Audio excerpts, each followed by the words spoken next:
Sabi ng guardian angel ko, ng spirit guides ko, I have to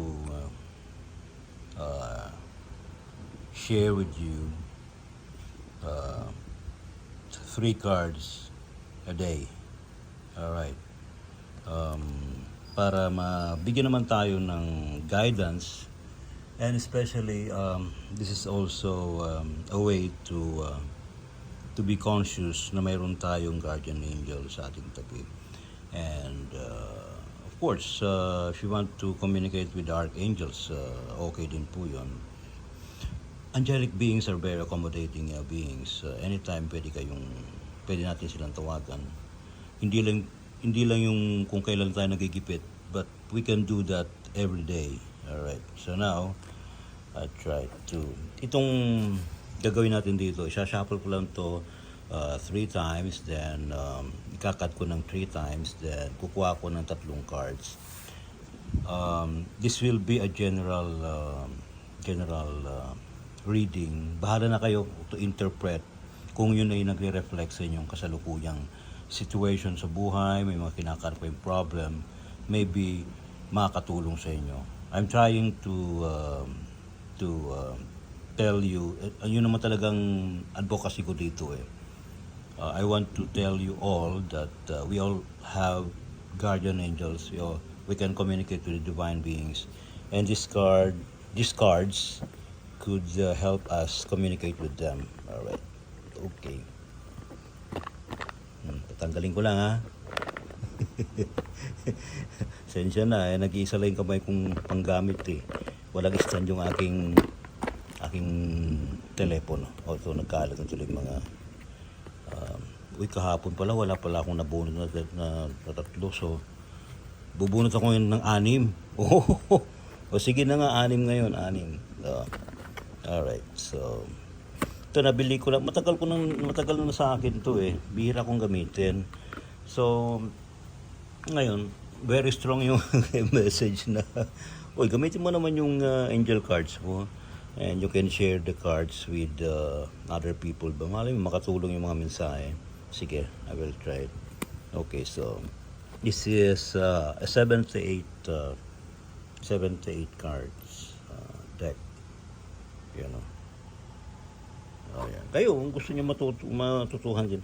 Hindi ko sinusunod actually yung mga tinuturong spreading of cards, etc. Mayroon din kasi akong tarot cards, pero yung yung typical, the classic one. But this one, kasi doon baka biglang mabunot yung may sungay. Iba kasi interpretation ng mga tao sa may sungay. May sungay, demonyo. Hindi ho. May ibang interpretation po yung sungay sa tarot cards.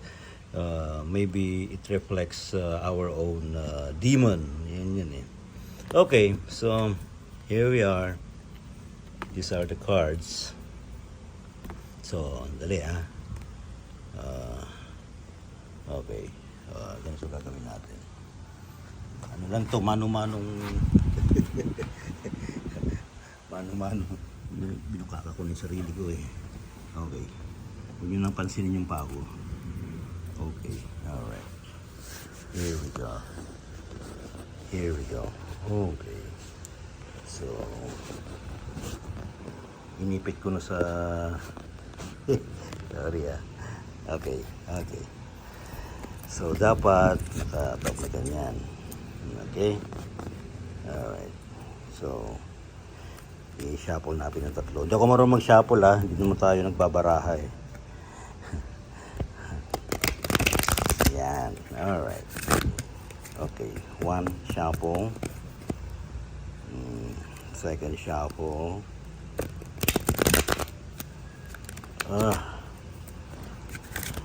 Okay. Huwag kang tatalsik. Okay. Huwag kang rin mababa. Yan. And the third shuffle of cards.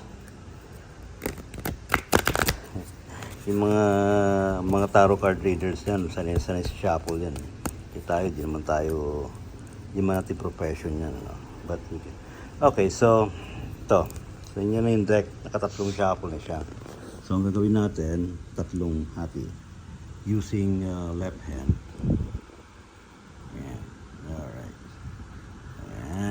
Okay, ready na. Ready na ha. Ready na tayo. May dumaan pang ambulansya. Tama na yan. Ingay. Okay.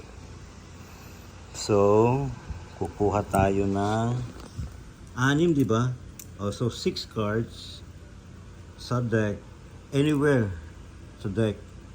Pero, patong muna yung patong muna natin tong kaliwa. So, ang wish ko dito, please give us general messages or wisdom for 2 days. So, yesterday and today. Ayan. Alright. So, I will be kukuha tayo ng 6 cards. Alright. Okay. Una natin kunin ay ito. Sa ibabaw muna. Wow. It's Archangel Michael. And the message is a very happy ending, coming full circle, spiritual growth and insight. I think we can interpret this as maybe meron tayong tinatapos na isang bahagi nating buhay.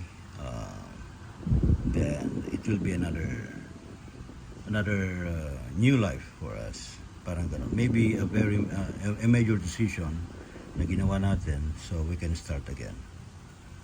Spiritual growth and insight. Yan.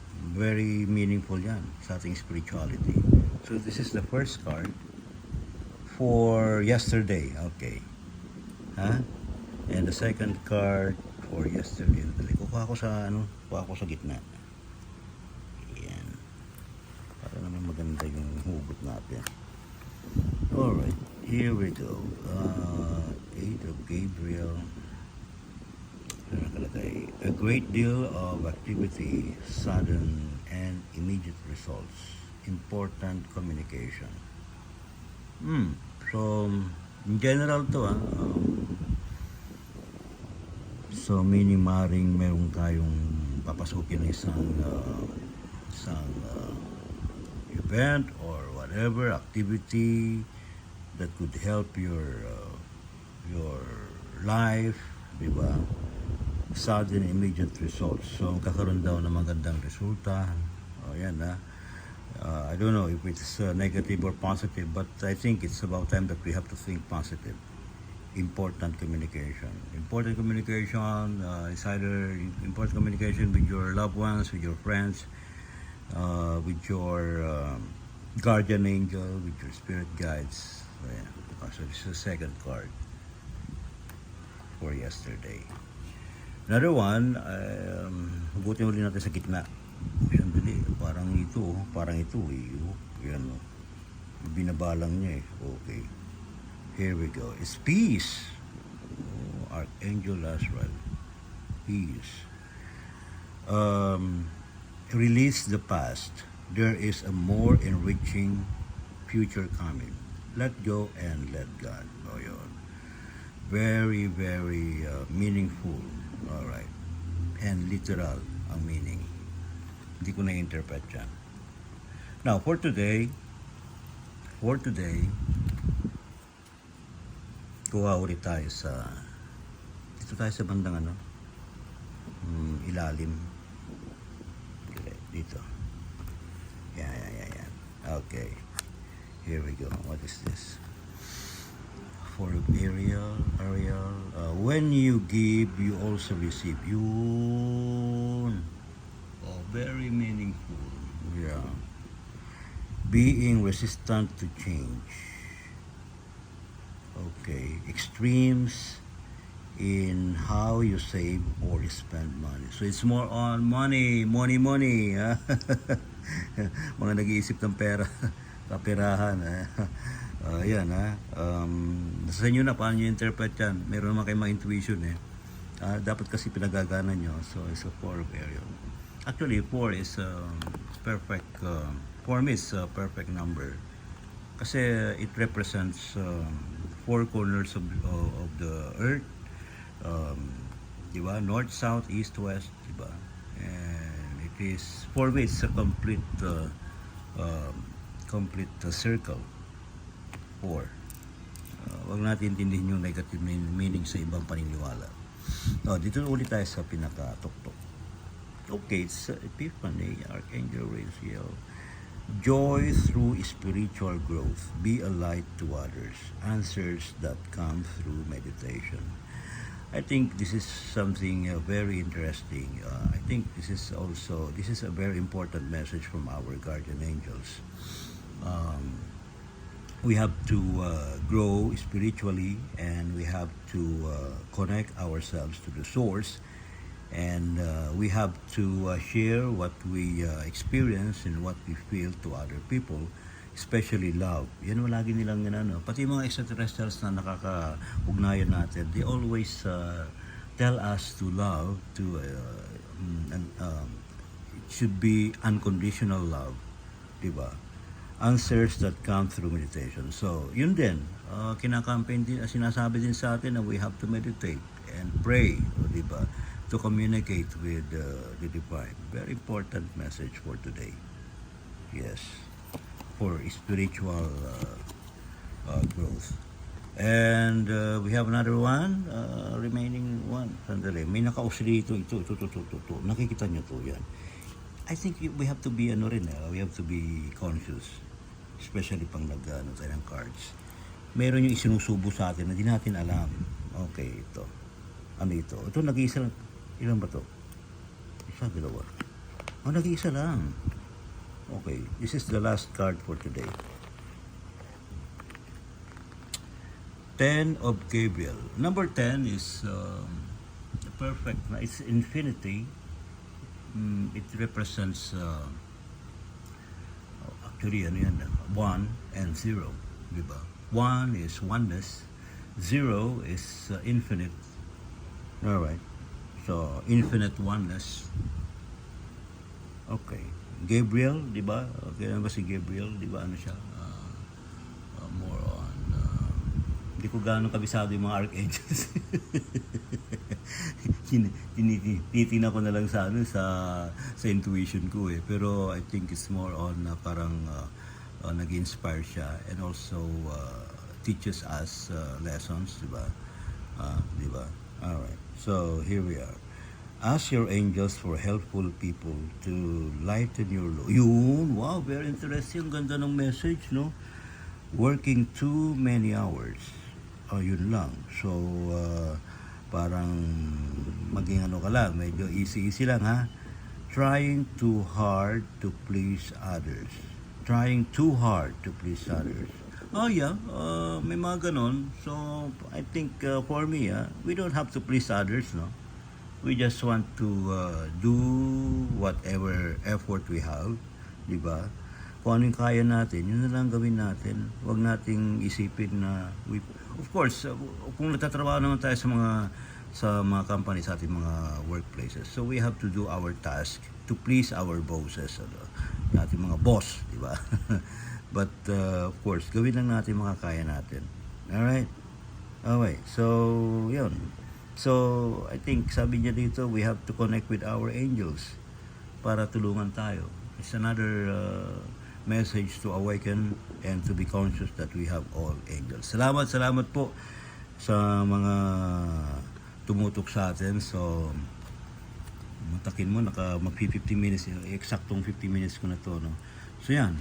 We do this every day to share the messages from the angels. So, dapat mag-aware tayo na we have angels, guardian angels. We can connect with the guardian angels and other divine beings, of course, especially with our Creator God. Ayan. Alright. Yung nga pa nagsasabi, no, may nag-react kasi dun sa isang message na about Saint Michael. Ang God ba ay babae o lalaki? Because sa Bible ay sinasabi na God the Father. No? Yes, tama yun. Yeah. Tama naman po yun, pero yun depende po sa interpretation po natin. But ako, personally, I believe divine beings, wala po mga gender in mind, including God. So, they can be a woman, they can be a man, they can be a child, they can be a granny, a grandmother, a grandfather. Alright? So, anywhere else, nandiyan po ang Panginoong Diyos. Salamat po. Ingat po tayo. God bless us all. Salamat.